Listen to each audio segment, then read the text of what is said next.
amma ni maal jedhee barreessuu seenaa Oromoo irraa haadhoon akka isaatti ajjeesuu noofarraa akaakayyuun koo gaabbiidhaaf utuu hin taane gaabii dha'uudhaaf jirbii isaa sa'a malee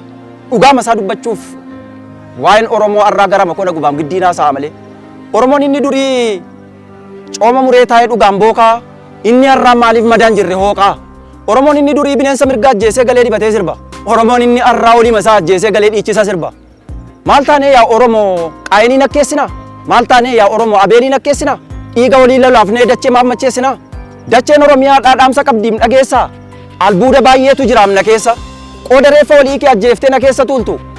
qooda dhiiga walii kee lolaaftee na obaaftu haramaa fuula tokko dafqitee narraan buqqaaftu qooda reeffa walii kee ajjeeftee na keessa tuultu qooda dhiiga walii kee lolaaftee na obaaftu albuuda na keessa jiru dafqitee na keessaan baaftu mee na dhaggeeffadhaa mee waan nu baasu bareera gabaan biyya keenyaadhaa roobii fi qidaameedha saba keenya kan baasu ilaa fi ilaameedha